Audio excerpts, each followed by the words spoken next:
So detendering with linear regression is another method that we can use to convert the non-stationary datasets into stationary datasets. So in this video I am going to show you how we can use this regression technique to convert into stationary datasets.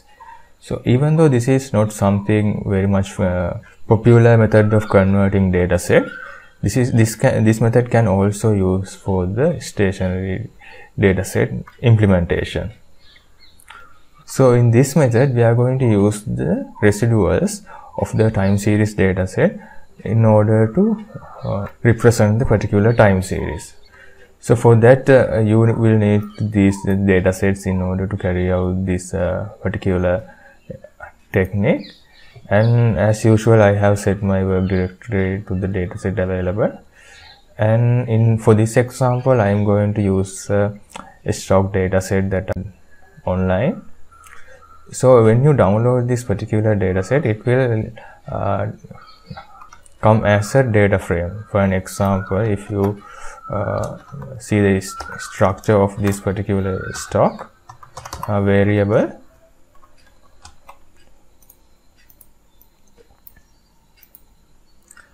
you will see that the date is included as a factor and value as a num. However, in order to conduct this experiment or this particular technique, we have to convert this date into a date factor or date format. Therefore, I am going to select this date column from the stock variable and convert into a date format. So again, when you see this, now you can see the date column is changed to date format. So if you look at the data set, you will see the date and the corresponding value of the stock.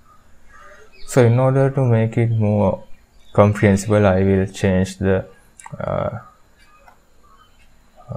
variable names or the column names. So likewise we can change the column names of this particular data frame. So let's plot and see how the data is represents. So for this I am going to use the date as the x variable and y as the stock value. So these are some of the parameters I have given to make it more legible. So now you can clearly see a particular trend, upward trend of the stock value. So another thing that I want to highlight is that the reason why we are taking the log value. So the first and foremost, we take the logarithmic natural log value to improve the model fit, as in most cases when you take the residuals that aren't normally distributed, by taking the logarithm we can improve the model fit by altering the scale and making the variable more normally distributed. So now you can call the residuals function, and I am going to specify the date as my predictor here and the dependent variable as the stock value. So in here I have represent the dataset that I am going to use, which the variable. So if you get the first few values,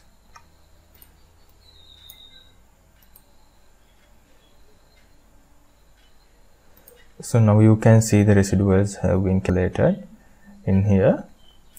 So then what I am going to do is that I am going to create a data frame and I am going to match the corresponding residual value to the particular date. So in this way, by calling the data frame function, we can assign the stock date value and the detrended value, or the date.detrended value, which denotes the residuals from the time series dataset. So if you plot this, now you can see the time series data frame has become quite stationary, because you can not really identify a particular upward trend like before. So if you we can also check whether the stationary, whether it got it changes into a stationary data set by calling the adf.test function.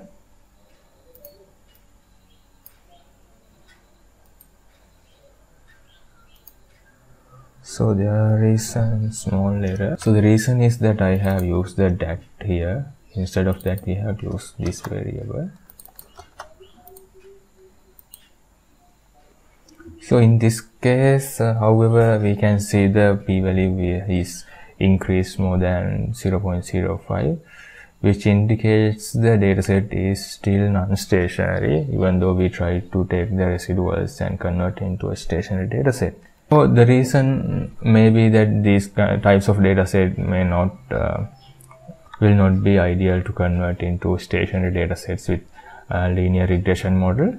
So in these situations, you can always use the other methods such as differencing to convert into the stationary datasets by detrending.